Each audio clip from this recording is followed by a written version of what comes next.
Gold hub తాకట్టులో ఉన్న బంగారాన్ని విడిపించి కొనబడును. అదే రోజు ఆన్లైన్ ధరకు కొని డబ్బులు ఇవ్వబడును. నమస్తే, వెల్కమ్ టు మనం టీవీ. నేను వలి. BRS MLC Kalvakuntla Kavitha custody ముగిసింది. మొదటగా వారం రోజుల పాటు కస్టడీ ఇచ్చారు. తర్వాత దాన్ని పొడిగిస్తూ 3 రోజుల పాటు కస్టడీకి ఇచ్చిన విషయం తెలిసిందే. ఇప్పుడు 10 రోజుల పాటు కస్టడీ ముగిసిన తర్వాత కూడా ఈడీ అధికారులకు స్పష్టమైన సమాచారం రాలేదు. ఈడీ అధికారులకు కస్టడీలో ఎమ్మెల్సీ కవిత సహకరించలేదు అన్న సమాచారం వస్తుంది.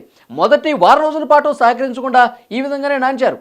వారం రోజుల పాటు కస్టడీలో ఉన్నప్పుడు, అంటే మొదటి వారం రోజుల సమయంలో చూసుకుంటే కనుక నాకు గుర్తు లేదు, నాకు అసలు తెలియదు, దీంతో నాకు అసలు సంబంధం లేదు, మరికొన్ని ప్రశ్నలకేమో మౌనంగా ఉండి ఎలాంటి సమాధానం ఇవ్వలేదు. సో విచారణకు సహకరించట్లేదని చెప్పి మరికొన్ని కీలకమైనటువంటి విషయాలు రాబట్టాల్సిన అవసరం ఉందని చెప్పి ఈడీ అధికారులు మరొక 3 రోజుల పాటు కస్టడీకి తీసుకున్న పరిస్థితి మనకు కనిపిస్తుంది. యాక్చువల్గా మరొక వారం అడిగారు, కానీ 3 రోజులు కోర్టు ఇచ్చిన పరిస్థితి మనం చూసాం. ఇప్పుడు ఈ 10 రోజుల పాటు కస్టడీలో విచారణ చూసుకుంటే కనుక సేమ్ సీన్, ఎలాంటి మార్పు లేదు.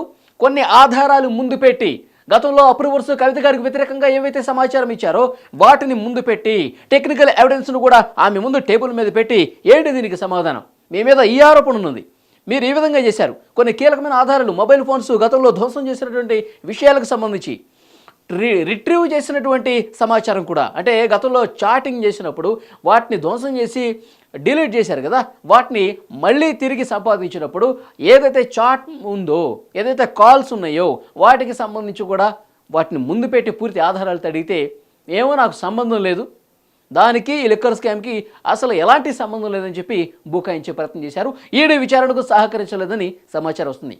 ఈడీ కోర్టులో గతంలో వాదనల సందర్భం కూడా ఇదే చేసింది, అందుకే కస్టడీ పొడిగించారు. ఇప్పుడు మళ్ళీ కస్టడీ పొడిగిస్తారా? ఇప్పుడు బెయిల్ పిటిషన్ కూడా అప్లై చేసుకున్నారు రౌజ్ అవెన్యూ కోర్టులో ఎమ్మెల్సీ కవిత గారు. మరి బెయిల్ వచ్చే పరిస్థితి ఉందా అంటే ఎట్టి పరిస్థితుల్లో ఈ కేసులో బెయిల్ వచ్చే పరిస్థితి లేదు అని చెప్పి చాలామంది లీగల్ ఎక్స్పర్ట్స్ కూడా స్పందిస్తున్నటువంటి పరిస్థితి కనిపిస్తుంది. ఎందుకంటే ఇది ఒక చాలా సీరియస్ కేసుగా చెప్తున్నాను. మనీ లాండరింగ్ కేసుకు సంబంధించి దర్యాప్తు చాలా కీలక దశకు చేరుకున్నటువంటి ఇటువంటి పరిస్థితుల్లో బెయిల్ వచ్చే పరిస్థితి అసలు లేదు అని చెప్పి చెప్తున్నట్టు పరిస్థితి మనకు కనిపిస్తుంది. ఈడీ అధికారులు మరికొన్ని రోజుల పాటు కస్టడీ కోరే అవకాశం కనిపిస్తుంది. ఇటువైపు కస్టడీలో విచారణ జరుగుతుంటే, మరోవైపు ఈడీ అధికారులు దర్యాప్తును వేగం చేసే దాంట్లో భాగంగా మరికొన్ని కీలకమైనటువంటి విషయాలు రాబట్టే విధంగా ప్రయత్నాలు చేస్తూ ఉన్నారు. సోదాలు కూడా జరుగుతున్నాయి, మనం చూసాం. నిజామాబాద్లో సోదాలు జరుగుతున్నాయి. అలాగే కవిత గారి ఆడపడుచు అఖిల ఎవరైతే ఉన్నారో ఆమె నివాసంలో సోదాలు చేస్తున్నారు. తర్వాత మేకా శరణ్ ఎవరైతే ఉన్నారో మేనల్లుడు, అతని నివాసంలో కూడా సోదాలు చేస్తున్నారు. సో శరణ్కి సంబంధించిన కీలకమైనటువంటి పాత్రగా కనిపిస్తుంది. ఎందుకంటే 100 కోట్ల రూపాయల ముడుపులకు సంబంధించి పూర్తి ఆధారాలు, అంటే శరణ్ మేనల్లుడు ఎవరైతే ఉన్నారో అతని చేతుల మీదుగానే వ్యవహారం నడిచినట్టుగా తెలుస్తుంది. అతనే ఈ ముడుపుల వ్యవహారంలో చాలా కీలకమైనటువంటి పాత్ర పోషించినట్లుగా ఈడీ అధికారులకు అనుమానం ఉన్న నేపథ్యంలో వారి నివాసంలో కీలకమైనటువంటి సోదాలు చేసి కొన్ని డాక్యుమెంట్స్ని, ఫోన్లను కూడా స్వాధీనపరుచుకున్నట్టుగా తెలుస్తోంది. మేకా శరణ్ కావచ్చు, తర్వాత ఆడపడుచు అఖిల నివాసంలో కావచ్చు, నిజామాబాద్లో బీఆర్ఎస్ పార్టీతో చాలా క్లోజ్గా మూవ్ అయ్యేటువంటి, అంటే బీఆర్ఎస్ పెద్దలతో క్లోజ్గా ఉన్నటువంటి ప్రజాప్రతినిధుల నివాసంలో కూడా ఆమె నిజామాబాద్ గతంలో ఎంపీగా పనిచేశారు. ఆ సమయంలో అక్కడ ఎలాంటి కార్యక్రమాలు జరిగినాయి, చాలామంది మనకు అందుతున్నటువంటి ఇన్ఫర్మేషన్ ఏంటంటే నిజామాబాద్లో ఉన్నటువంటి బీఆర్ఎస్ ప్రజాప్రతినిధుల ఇళ్లలో కూడా సోదాలు చేసి గతంలో చేసినటువంటి ఈ లావాదేవీలకు సంబంధించి పూర్తి స్థాయిలో కొన్ని ఆధారాలు లభ్యమైనట్టుగా తెలుస్తోంది. నిజామాబాద్కి ఈ కేసుకు సంబంధించి లింక్ ఉన్నట్టుగా ఈడీ అధికారులు భావించి ఈ సోదాలు చేసినట్టుగా తెలుస్తోంది. సో దర్యాప్తు ఇంత కీలక దశలో ఉన్న పరిస్థితుల్లో బెయిల్ వచ్చే అవకాశమే లేదని తెలుస్తోంది. ఇప్పుడు ఉన్న ఆప్షన్ కస్టడీ పొడిగించే అవకాశం ఉందా, జ్యుడిషియల్ రిమాండ్కు పంపించే అవకాశం ఉందా? యాక్చువల్గా ఢిల్లీ ముఖ్యమంత్రి అరవింద్ కేజ్రీవాల్ని అరెస్ట్ చేశారు. ఇద్దరిని కలిపి విచారించాల్సిన విషయానికి సంబంధించి మొన్న 3 రోజులు ఇచ్చినప్పుడే కలిపి విచారిస్తారనుకున్నారు.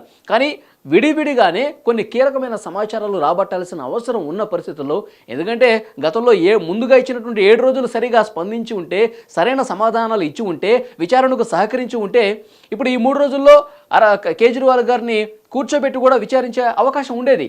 కానీ ఇంకా వారిని విడిగా ప్రశ్నించే ఆ తతంగమే ఇంకా పూర్తి కాలేదు. కాబట్టి ఈ 3 రోజులు మళ్ళీ విచారించారు. సో ఇప్పుడు కోర్టు ముందు హాజరుపరిస్తే కేజ్రీవాల్ కింగ్గా ఉన్నారు. ఇందులో కింగ్ పిన్ కేజ్రీవాల్ కేసుకు సంబంధించి పూర్తిగా ఢిల్లీ ముఖ్యమంత్రిగా వారి ఆదేశాలతోనే ఈ పాలసీ రూపొందించారు. సో సౌత్ గ్రూప్ నుంచి ముడుపులు తీసుకోవటానికి అవకాశం కల్పించింది కేజ్రీవాల్ గారే. కేజ్రీవాల్ ఆదేశంతోనే పూర్తిగా ఈ వ్యవహారం నడిచింది కాబట్టి, ఈ పాలసీ రూపొందించారు కాబట్టి, ఢిల్లీ ఖజానాకు తూట్లు పొడిచారు కాబట్టి, వారి ఆదేశాలతోనే గోవా ఎలక్షన్స్లో, పంజాబ్ ఎలక్షన్స్లో కవిత గారు గ్రూపు నుంచి డబ్బులు తీసుకుని ఖర్చు పెట్టుకున్నారు కాబట్టి, సో కేజ్రీవాల్ని అలాగే కవిత గారిని కూర్చోబెట్టి విచారించాలి కాబట్టి మాకు మరికొన్ని రోజుల పాటు కస్టడీకి ఇవ్వాలని చెప్పి కోరే అవకాశమే చాలా స్పష్టంగా కనిపిస్తోంది. మరి 10 రోజులు ఇప్పుడు కస్టడీలో ఉన్నారు కాబట్టి మళ్ళీ కస్టడీకి ఇస్తారా లేదా అన్నది చూడాల్సిన అవసరం కనిపిస్తుంది. ఒకవేళ కస్టడీకి ఇస్తే కనుక మరొక 3 రోజుల పాటు ఇస్తారు. అప్పుడు కేజ్రీవాల్ గారిని, కవిత గారిని కూర్చోబెట్టి కవిత గారికి వ్యతిరేకంగా, కేజ్రీవాల్కి వ్యతిరేకంగా కొన్ని సాక్ష్యాలు ఉన్నాయి. అప్రూవర్స్గా మారిన వాళ్ళు కొన్ని ఆధారాలతో సహా కొన్ని సమాచారం ఇచ్చారు. సో వాటిని ముందు పెట్టి డాక్యుమెంట్స్ని ముందు పెడతారు. తర్వాత ఇప్పటివరకు సేకరించిన టెక్నికల్ ఎవిడెన్స్ని వాటిని ముందు పెడతారు. వాటిని ముందు పెట్టి పూర్తి స్థాయిలో విచారించే అవకాశం అయితే ఇప్పుడు కస్టడీకి మళ్ళీ తీసుకుంటే కనుక విచారించే అవకాశం ఉంది. సో ఇప్పటికే 10 రోజులు ఇచ్చాం కాబట్టి ఇక కస్టడీ లేదు, కస్టడీకి ఇవ్వము, ఇక జ్యుడిషియల్ రిమాండే అంటే కనుక తీహార్ జైలుకి వెళ్ళే అవకాశం కవిత గారికి చాలా స్పష్టంగా కనిపిస్తుంది. మరి ఈ రోజే తీహార్ జైలుకి వెళ్తారా? జైలుకి వెళ్ళటం మాత్రం పక్కా అని చెప్తున్నారు. ఎందుకంటే బెయిల్ వచ్చే పరిస్థితి లేదంటున్నారు. చాలా సీరియస్గా ఈ కేసు మారుతున్నటువంటి పరిస్థితుల్లో, క్లైమాక్స్కు చేరుకున్న పరిస్థితుల్లో ఇప్పుడు బెయిల్ ఇస్తే కనుక సాక్షుల్ని ప్రభావితం చేస్తారు చాలా స్పష్టంగా ఉంది. ఎందుకంటే కొంతమంది అప్రూవర్స్గా మరి బెయిల్ పొందిన నేపథ్యంలో సో మళ్ళీ దాన్ని కొంచెం ఇబ్బందికర వాతావరణంలోకి నెట్టేసే పరిస్థితి ఉంది కేసుని. కాబట్టి కింగ్ పిన్గా సౌత్ గ్రూప్లో ఉన్న కవిత గారు, కింగ్ పిన్గా ఉన్నటువంటి మొత్తం వ్యవహారానికి సంబంధించి ఢిల్లీ ముఖ్యమంత్రి అరవింద్ కేజ్రీవాల్. సో ఇప్పటివరకు అరెస్ట్ కానిది వీళ్ళే. సో ఇప్పుడు వీళ్ళు కూడా అరెస్ట్ అయ్యారు కాబట్టి కేసు ఇక క్లోజింగ్ వచ్చే పరిస్థితి ఉంది కాబట్టి, క్లైమాక్స్కు చేరుకుంది కాబట్టి, సో ఏదైనా సరే పూర్తి ఆధారాలతో నిందితులకు సంబంధించిన చిట్టా మొత్తం బయటపెట్టి కేసును క్లోజ్ చేయాలని చాలా సీరియస్గా ఈడీ అధికారులు కూడా వర్క్ చేస్తున్నారు కాబట్టి సో ఇప్పుడు బెయిల్ వచ్చే అవకాశమే లేదని చెప్తున్నారు. ఒకటి సుప్రీంకోర్టు కూడా చాలా క్లియర్గా గైడ్లైన్స్ ఇచ్చింది కింది కోర్టులకు. ఎందుకంటే ఎవరైతే ఆర్థిక నేరాలకు పాల్పడ్డ ప్రజాప్రతినిధులు ఉన్నారో సో వాళ్ళకి సంబంధించి కేసులు త్వరగా క్లోజ్ చేయాలి, వాళ్ళకి సంబంధించి పూర్తిగా సాక్ష్యాలు ఆధారాలతో బయటపెట్టి నిజంగా వాళ్ళు నిందితులైతే కనుక శిక్ష వేయటానికి ఎక్కడ డిలే కావద్దని చెప్పి సుప్రీంకోర్టు నుంచి కూడా చాలా సీరియస్గా గైడ్లైన్స్ గతంలోనే వచ్చిన పరిస్థితి ఉంది. సో బెయిల్ ఇచ్చే అవకాశం దాదాపు ఇక లేనట్టే చెప్తున్నారు లీగల్ ఎక్స్పర్ట్స్. అయితే కస్టడీ లేదంటే తీహార్ జైల్, ఇది మాత్రం పక్కా అని చెప్తున్నారు. సో ఇవాళ 10 రోజుల కస్టడీ తర్వాత కవిత కోర్టు ముందుకు హాజరవుతున్నారు. సో ఈడీ అధికారులు కూడా ఇప్పటి వరకు తీసుకున్నటువంటి సమాచారం ప్రకారం కస్టడీలో ఇప్పుడు బంధువుల ఇళ్లలో కావచ్చు, బీఆర్ఎస్ పార్టీ ప్రజాప్రతినిధుల నివాసాల్లో కావచ్చు, సొంత కుటుంబ సభ్యుల ఆర్థిక లావాదేవీలు కావచ్చు, వాళ్ళ బిజినెస్ల్లో ఏ విధంగా అయితే వ్యవహారాలు జరుగుతున్నాయో వాటికి సంబంధించి పూర్తి స్థాయిలో శోధన చేసి ఆ రిపోర్ట్స్ అన్ని కూడా, ఆ డాక్యుమెంట్స్ అన్నిటిని కూడా ఇవాళ కోర్టు ముందు పెట్టే అవకాశం కనిపిస్తుంది. ఇప్పటి వరకు విచారణకు సో ఎంతో కొంత సహకరించారు కదా, ఇప్పుడు పూర్తిగా 100% అయితే సహకరించాల, కొన్ని విషయాలకు మాత్రమే సమాధానం చెప్పినట్టుగా తెలుస్తుంది. వాటికి సంబంధించిన వివరాలు కూడా కోర్టు ముందు పెడుతున్నారు. కేజ్రీవాల్ని, ఈడీని కలిపి విచారించే విషయానికి సంబంధించి కస్టడీ పొడిగించాలని కోరే అవకాశం కనిపిస్తుంది. ఎందుకు పొడిగించాలి, ఇంకా ఎలాంటి విషయాలు రాబట్టాలి, బెయిల్ ఎందుకు ఇవ్వకూడదు, వీటన్నిటికి సంబంధించి కోర్టు బెంచ్ ముందు పెట్టే అవకాశం అయితే కనిపిస్తోంది. సో డెఫినెట్గా మనకు అందుతున్నటువంటి సమాచారం ప్రకారం ఇస్తే 2-3 రోజులు కస్టడీకి ఇస్తారు, లేదంటే ఇవాళకి జైలుకు పంపించే అవకాశం కూడా ఉందని సమాచారం వస్తుంది. జైలుకు పంపించడం మాత్రం పక్కా. ఇప్పుడు పంపిస్తారా, లేదంటే 3 రోజుల కస్టడీ, మళ్ళీ ఒక 2-3 రోజులు కస్టడీ ఇచ్చిన తర్వాత, కలిపి విచారించిన తర్వాత, మరికొన్ని ఆధారాలు నమోదు చేసుకున్న తర్వాత అప్పుడు జైలుకు పంపిస్తారని చూడాలి. బెయిల్ వచ్చే అవకాశమే లేదని చెప్పి చెప్తున్నారు. సో చూద్దాం ఇవాళ ఇంకా ఎలాంటి కీలకమైన పరిణామాలు జరుగుతాయి. ఇప్పుడు బెయిల్ ఎందుకు రాదు అంటున్నారంటే, ఈ కేసులో ఇన్వాల్వ్మెంట్ ఉన్న వాళ్ళందరూ కూడా బెయిల్ రాని పరిస్థితి చాలా రోజులు కనిపించింది. అప్రూవర్స్గా మారిన వాళ్ళకు మాత్రమే మేము నిజం చెప్తాం, ఈ కేసులో ఇది జరిగింది, డబ్బులు ముడుపులు ఈ విధంగా అందాయి. సో కవిత గారి వ్యక్తిగత సహాయకులు కూడా అప్రూవర్గా మారిపోయారు, కీలకమైన సమాచారం ఇచ్చారు. డబ్బులు కట్టలు బ్యాగుల్లో పెట్టుకుని తీసుకెళ్ళింది మేమేని కూడా చెప్పేశారు. సో నిజం ఒప్పుకొని పూర్తిగా ఈ కేసుకు సంబంధించి వాస్తవాలు బయట పెడితే కనుక అప్రూవర్గా మారి బయటకు వచ్చిన పరిస్థితి ఉంది.